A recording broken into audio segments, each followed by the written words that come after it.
In this video, I would like to explain to you why the support and resistance levels are very critical, very important levels that you should put on the chart and to place them on the right position. I get asked a lot because of the using support and resistance levels currently I have on the chart, for example, for the gold against US dollar on the daily time frame, and I will show you other time frames, 4-hour and 1-hour time frame. Why it is important and also how they help you to define where is the correct position of the resistance and the support level. Placing the support and resistance levels correctly is very important, because if you put them on the right spot, you will see a price behaving differently on that position, and it will be a probably place where the price will bounce, reverse from that position, or it will make a bearish or bullish breakout. How to put them and also why it is very important, let's see currently on the chart for an example. Just remember that when I put these support and resistance levels on the chart, horizontal lines, these ones that you can see here, I have several different thickness of these lines. For example, the biggest one is the monthly, the middle one is the weekly, and the smallest one, you can see it is a daily. Now if I go to the 4-hour time frame, you will see these dotted lines. This is for the 4-hour time frame, and when I go to the 1-hour time frame, you can see it also with the smaller dots. This is for the 1-hour time frame. So these levels are placed on the chart based on the previous positions of the price, how the price behaves. So when I go to the 1-hour time frame, I can see the daily price levels, I can see the weekly, I can see the monthly, and you can see these thickness of these lines. So each of these lines, you can see it's very important. These, the biggest one, are the monthly, these ones are the weekly, this one is the daily, here one. Then the dotted lines with the larger lines are for the 4-hour time frame, and the smallest one are for the 1-hour time frame. So I can see what is the difference, and also when the price comes to the stronger ones, it has much more significance than on the smaller one. Now, why they are very important? If you go here for the daily time frame, we'll see on this example why they are important. So based on the previous attempts when the price is touching them, and also when the price is making a breakout, based on these situations, I make them on that position, and also I adapt them while the price is moving in the future. So if I have put this one here in the past, for example, in the future, I can adapt a little bit this price level, this horizontal line, which is support and resistance levels, and for that I move on the smaller time frames. For example, for the daily time frame, I move on the smaller, on like 4-hour time frame and the 1-hour time frame to see what is this precise position. Why do I do that? For example, if I have this weekly, this is the one is the weekly, this one is the daily, we can see by the thickness of this line.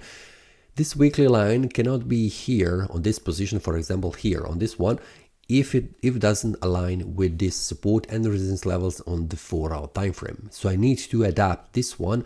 So when I go on the weekly time frame, this will be this movement. Now when I move the price level, horizontal line, from this level to this level, it will have a less impact. So here on the 1-hour time frame, I see where this line is crossing and where is the support and resistance levels, where they are touching.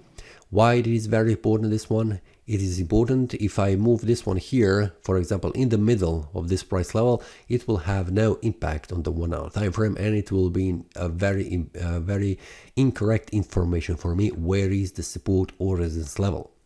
Now when I go on the small time frames, I adapt them, so I also adapt all the time frames from the monthly, weekly, daily, 4-hour and also 1-hour time frame. Now when I go again to the daily time frame, when I have this horizontal line, I am watching what is happening around this price level. What has happened in the past, how the price has behaved, and what could price do in the future. Now we can see this is the weekly horizontal support and resistance line, and I have moved this line here, and you can see how the price is behaving, and it is touching, bouncing from these price levels. When the price makes some kind of a breakout, the price tends to move in the direction of the breakout, but it can also form a failed breakout. Is it bullish or bearish? Now, when you put them correctly on the correct position, if you go, for example, on the lower time frames, you will see how the price is respecting this price level very often, and you can use this price level as a great support or resistance level. I add to this horizontal line this area, which is brown around them. It represents a supply-demand zones. So this is a supply-demand also strategy that I'm currently using, which helps me to define what is an area about around this horizontal support or resistance levels. Now, if you put this line correctly on the right position, you will see how the price is respecting more often than not these price levels. So it is a very good useful tool that will help you to define where the price will reach or the price will bounce. If you go to the 1 hour time frame, you will see also how the price is behaving. So for example, this is the weekly price level where the price is going through this one, so that we can see currently on the 1 hour time frame this line is not positioned very correctly. So I can adapt this one a little bit so the price behaves correctly based on what I can see currently. Maybe in the past this price level, this line, horizontal line, was respected much more often than not, but currently we can see how the price is going through this one. It's not stopping right at this position compared to this small one. This is the 1 hour time frame horizontal line where the price is bouncing and it's touching very correctly. So this one, the weekly, when you put them on the right position, for example this here, you will see how the price is respecting and the price is behaving around this price level. So you can adapt that. When you put them on the right spot, you will see that the results will be much more better than not using correctly these lines. Some traders can easily put these horizontal lines on the right spot, but most traders cannot. So if you would like to learn how to put them on correct position, you can also check other videos how to put horizontal support and resistance levels with supply demand zones on another video I have created for you. You can see that in the playlist. Now, when you're making trading decisions, with trading steps, when to open the trade, when to exit the trade, these horizontal lines, support and resistance levels, helps a lot. And for example, I will show you, for example, here on 1 hour time frame.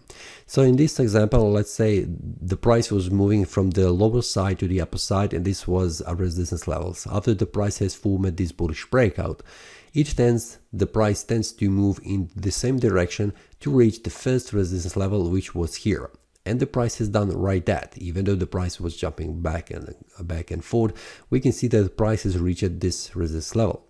Now, if I move in the future, we can see when the price makes a bearish breakout with this bearish candle, the price tends to move to the first support level, which is right here, and we can see how the price touched. Sometimes the price do not reach this horizontal support and resistance levels, but it reaches this demand zone or supply zone, which is around this one. So this is why I'm using supply demand zones to define what is an area and where the price will mostly touch the area around horizontal support and resistance levels. And why is that? Because usually, sometimes and most often, the price will not reach precisely this price level where the horizontal support or resistance line is, because the traders who trade this one tries to exit the trades before the price reaches certain price level just to avoid being wiped out. What that means, if they have entered here into sell mode, open sell order, they do not exit their trades here. They exit a little bit earlier, just in case the price reverses in the opposite direction and goes against them. They exit their trades with a profit, smaller profit, but with a certain profit, then comparing to exiting from their trades with a loss without being in profit. So losing profit, first of all, being profit and losing the trade with a loss is less likely and also less acceptable than going out with a small profit than this one. Now, if you take a look here how the price behaves in the future, whenever the price comes here to the support level, it reaches the next support or resistance levels. This is why these horizontal lines are very important to put them on the right position, on the right place, and to do that you will need experience. learn from your mistakes, learn from this video which I am making during the day. If you would like to join the traders where I shared more details on the 1 hour time frame, 4 hour time frame for the gold, you can also check the link below in the description, so you can join the Telegram group where you can ask more questions and I will try to answer you as soon as possible. So this is all for this video. I hope you like it. If you click the like button and subscribe, I will appreciate that. If you like to share that with other traders, feel free to do that. This is all for this video. See you next time and happy trading.